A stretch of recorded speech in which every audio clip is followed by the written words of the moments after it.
जय हिंद स्टूडेंट, उम्मीद करता हूं सभी स्वस्थ, मस्त, खुश और सुरक्षित होंगे। आज की वीडियो में डिस्कस करेंगे UP triple SC lower PCS की तरफ से आयोग का जवाब आया है उस पर। इसके अलावा जूनियर असिस्टेंट 1262 की टाइपिंग कब तक होगी, एएसओ जेई मंडी परिषद का रिजल्ट कब तक आएगा। इसके अलावा यूपी ट्रिपल एससी लेखपाल का जो कोर्ट केस में कल हियरिंग हुई है सुप्रीम कोर्ट में, सुप्रीम कोर्ट ने क्या कहा है, क्या स्टे हट गया है, उस पर भी हम अपडेट लेंगे।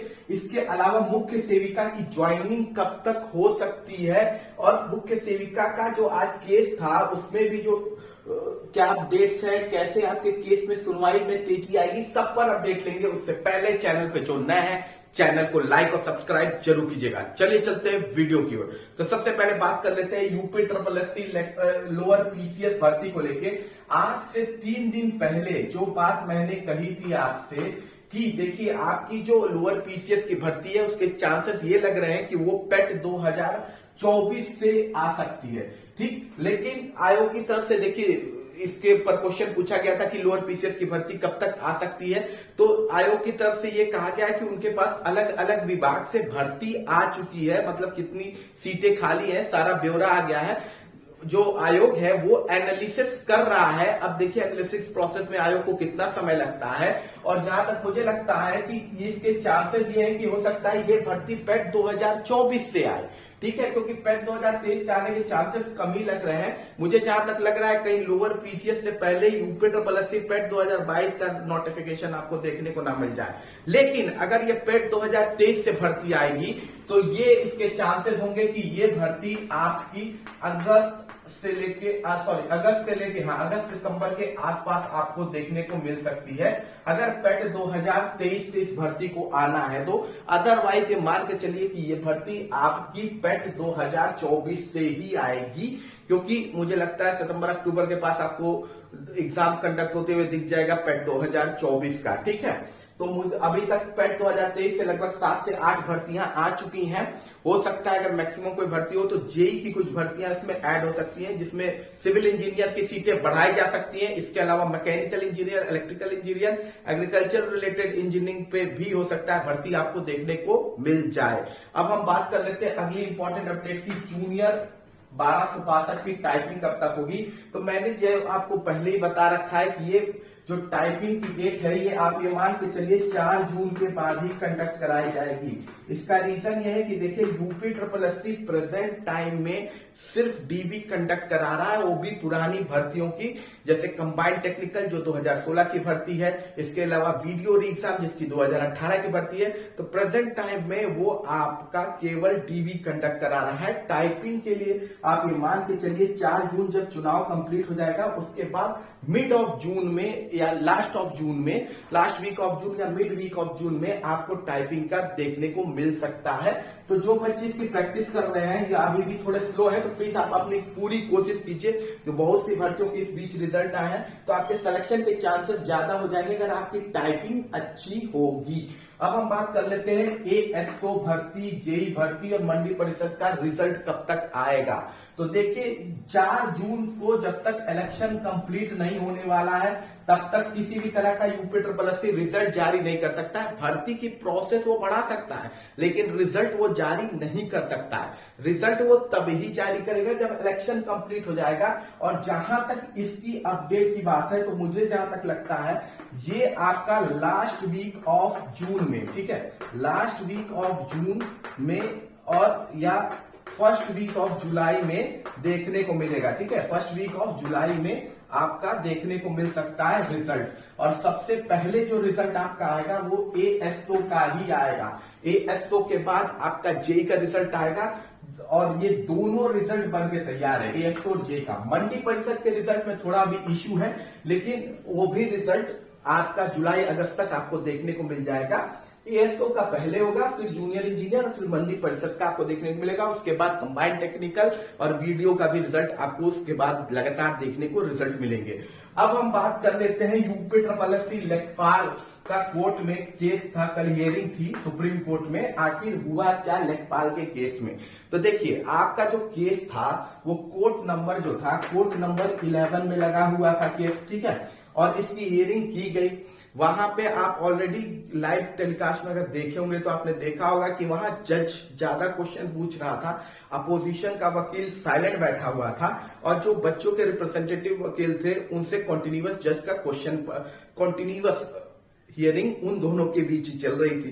ठीक है, जज का क्वेश्चन उससे और वो उसका रिस्पॉन्स दे रहे थे, तो ये चल रहा था। हालांकि जज जल्दी लोगों की सुनते नहीं है। तो ओवरऑल बात ये हुई है कि आपकी जो स्टे है वो अभी हटा नहीं है, आपको अगली डेट मिल गई है। ये बात ध्यान रखिए, आपको अगली डेट मिल गई है, जुलाई की डेट है। हालांकि अभी कोर्ट का जो जजमेंट है वो प्रिंट होके आया नहीं है, अपडेट किया नहीं गया है अभी, लेकिन आपको अगली डेट जुलाई में मिल गई। अब सोच लीजिए कभी चल क्या रहा है, 30 अप्रैल है आज, मई जून जुलाई में अगली हियरिंग मिली है। इतना लंबा जो भर्ती ज्वाइनिंग लेटर मिलने वाला था जिस भर्ती में, वो भर्ती अब और डिले हो गई है, जुलाई में अगली हियरिंग होगी। अब देखिए उस हियरिंग में होता क्या है। ठीक है, कोर्ट ने कुछ देखिए गलतियां मानी है, कोर्ट ने कुछ गलतियां मानी है और वो हो सकता है रिजल्ट में कुछ चेंजिंग भी आपको देखने को मिल सकती है। लेकिन कोर्ट ने एक चीज बहुत ही क्लियर कट बोला है, उन्होंने ये बोला है कि जो सेलेक्टेड बच्चे हैं, ठीक है, जिनकी संख्या देखिए, जो सिलेक्टेड बच्चे हैं उनकी संख्या लगभग है 7,897 के आसपास। तो इन बच्चों में से जो मैक्सिमम बच्चे हैं वो अपना अलग अलग पोस्ट छोड़ के आए हैं। आपने डीबी में देखा होगा, कोई आरआरबी का ग्रुप डी का पोस्ट छोड़ के आया था, रेलवे की ग्रुप डी का पोस्ट छोड़ के आया था, तो कोई पुलिस भर्ती, कांस्टेबल भर्ती को छोड़कर लेखपाल ज्वाइनिंग करने आया था। तो उन्होंने अपना नौकरी ऑलरेडी छोड़ी है और दाव लगाया है। तो कोर्ट इस बात को समझता है। तो 7,897 बच्चे हैं, इनके साथ कोर्ट कोई नाइंसाफी नहीं होने देगा, इनको ज्वाइनिंग मिलेगी। लेकिन हो सकता है कुछ चेंजिंग वो रिजल्ट में करने को कहे, ठीक है, ये हो सकता है। लेकिन इतने बच्चों को जो ऑलरेडी सिलेक्टेड है इन पर कोई इफेक्ट नहीं पड़ेगा, ये कोर्ट ने खुद भी कहा हुआ है। तो इसमें आप टेंशन ज्यादा मत लीजिए। हाँ, लेकिन ये है कि आपको अभी फिलहाल ज्वाइनिंग मिलने के चांसेस नहीं है, क्योंकि आपकी अगली हियरिंग अब जब जुलाई में होगी तब जाके उसके बाद फाइनल फैसला देखने को मिलेगा। और यही होता है जब केस कोर्ट में जाता है तो फिर ऐसे ही इश्यू आपको देखने को मिलते हैं कि ज्वाइनिंग तक आके भी आपको नहीं मिल पाई ज्वाइनिंग। यही है यूपी SSSC के चमत्कार। ठीक है, अब हम बात कर लेते हैं अगली अपडेट की। तो अगली अपडेट है मुख्य सेविका को लेके। ठीक है, खूब हुआ अल्लाह आज मचा था। 30 अप्रैल को हमारी सुनवाई है मुख्य सेविका की। ठीक है, तो देखिए हुआ क्या है। 30 अप्रैल को पहले समझते हैं कि क्या प्रॉब्लम क्या है। देखिए आपकी प्रॉब्लम यह है कि आज की डेट में आपकी हियरिंग लगी हुई थी, 30 अप्रैल को आपकी हियरिंग लगी हुई थी। ठीक है, कोर्ट नंबर 37 में लगी हुई है, कोर्ट नंबर 37 में लगी हुई है।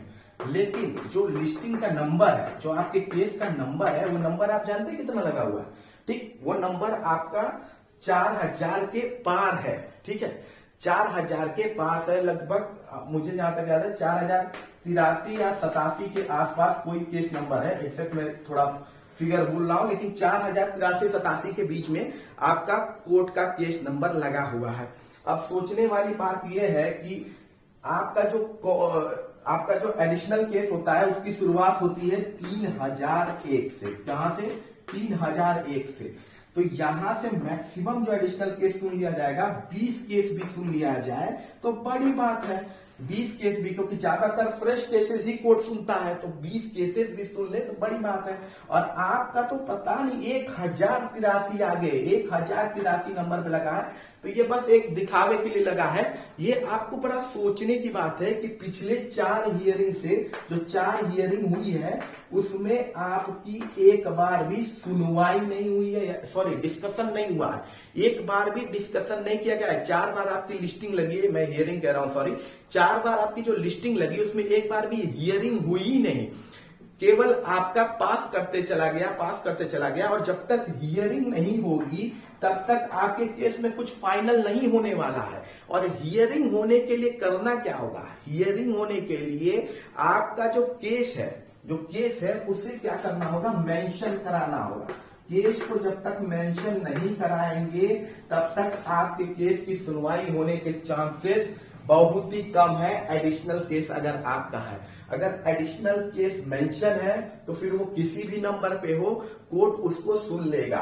और मेंशन कैसे होता है, तो मेंशन करेगा जो आपका रिप्रेजेंटेटिव एडवोकेट है, मतलब जो वकील आपको रिप्रेजेंट कर रहा है, वो आपका केस अगर मेंशन कराता है कोर्ट में, तो फिर कोर्ट आपके केस पर प्रेफरेंस देगा और आपको सुनवाई करने का मौका मिलेगा और हियरिंग होगी। ठीक, इससे हो कुछ नहीं रहा है। जो जॉब कर रहे हैं, जिन्होंने केस डाला है, जो जॉब कर रहे हैं वो तो अपनी जॉब कर भी रहे हैं, और मुझे जहां तक लगता है जब से केस डाला उन्होंने अच्छी खासी सैलरी भी अपनी उठा रहे हैं। लेकिन जो एग्जाम देके बच्चे बैठे हैं उनके लिए बस फ्रस्ट्रेशन बढ़ता जा रहा है, उनका फ्रस्ट्रेशन बढ़ता जा रहा है, दिमागी रूप से वो काफी टेंस भी हो गए हैं। ठीक है, क्योंकि केस करने वाला तो अभी अपनी जॉब भी कर रहा है, सैलरी भी उठा रहा है। ठीक, जो एग्जाम दे के बैठे हैं वो झेल रहे हैं वाकई में। ठीक है, तो ये बड़ा इंपॉर्टेंट है कि आपको अपने केस को मेंशन कराना होगा अगर एडिशनल में आपका केस की सुनवाई होती है, और ये आपका वकील जो रिप्रेजेंटेटिव होता है वही करा सकता है। दूसरा ये है कि मुख्य सेविका की कब तक ज्वाइनिंग हो सकती है, मतलब फाइनल ज्वाइनिंग की अगर मैं बात करूं तो आप ये मान के चलिए कि दिसंबर 2024 या 2025 के स्टार्टिंग में ही आपको आपकी ज्वाइनिंग देखने को मिलेगी। ठीक है, 2024 का लास्ट मंथ हो सकता है या 2025 का स्टार्टिंग के मंथ में आपकी भर्ती देखने को मिलेगी। अदरवाइज आप उम्मीद कम ही रखिए कि आपकी ज्वाइनिंग इधर होगी। केस की बात तो छोड़ दीजिए, मैं ज्वाइनिंग की फाइनल बात कर रहा हूं। बाकी कोई भी क्वेश्चन है तो आप कमेंट बॉक्स में जरूर पूछ सकते हैं। मिलते हैं अगली वीडियो में। जय हिंद, जय भारत।